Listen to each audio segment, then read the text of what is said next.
1 साल बीत चुका था। ढोलकपुर वापस शांत था। गांव के लोग फिर से खुशी से जीने लगे थे।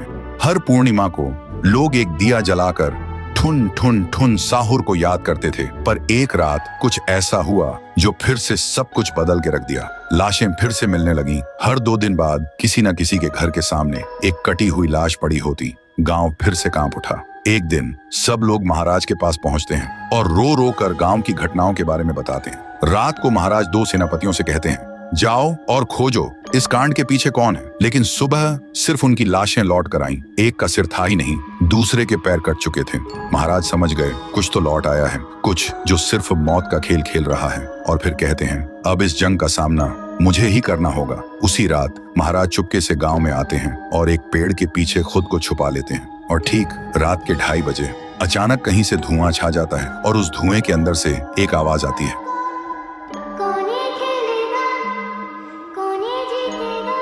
और फिर धुएं के बीच से निकलती है एक गुड़िया, गोल आंखें, एक बेजान सी मुस्कान, लेकिन चेहरा मौत का पैगाम। वो गुड़िया एक घर के गेट तक जाती है और बच्चों जैसा एक गाना गाने लगती है। उसके गाने की आवाज सुनकर एक आदमी बाहर आता है और अगले ही पल वो गुड़िया उसका सिर चबा जाती है। वो आदमी तड़प तड़प के वहीं जमीन पर गिर जाता है। महाराज सब कुछ देखते हैं। उनकी आंखें भर जाती हैं। उन्हें समझ आ जाता है इसके सामने जाना मतलब खुद का अंत लिखना है। अगली सुबह गांव के लोग इकट्ठा होते हैं। महाराज कहते हैं, ये पिछले भूत से भी ज्यादा डरावनी है।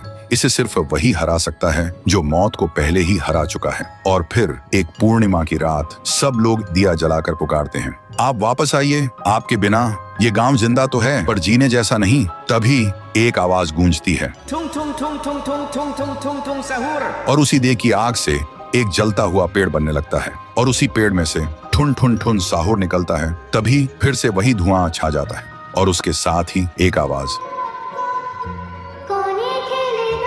सब लोग घुटनों के बल गिर जाते हैं और कांपती आवाज में बोलते हैं, हमें बचाइए, वो आ गई है। ठुन ठुन ठुन साहुर एक जोरदार जंप करता है और सीधा उस धुएं में घुस जाता है और शुरू होती है एक आखिरी जंग ठुन ठुन ठुन साहुर और गुड़िया की। जमीन कांपने लगती है, आसमान से बिजली गिरती है और जब धुआं हटता है तो दिखाई देता है गुड़िया बिखर चुकी थी। हाथ अलग, सिर अलग, पैर अलग। और तब से गांव में फिर से एक नई सुबह हुई। महाराज मुस्कुराए, गांव वाले जीने लगे और उस दिन के बाद ठुन ठुन ठुन साहुर सिर्फ एक भूत नहीं रहा, गांव का रक्षक बन गया। लेकिन उसी रात कुछ ऐसा हुआ जो किसी को भी पता नहीं चला। गुड़िया का सिर, हाथ, पैर अपने आप जुड़ने लगे थे और फिर वो वहां से चली गई। तो दोस्तों, अगर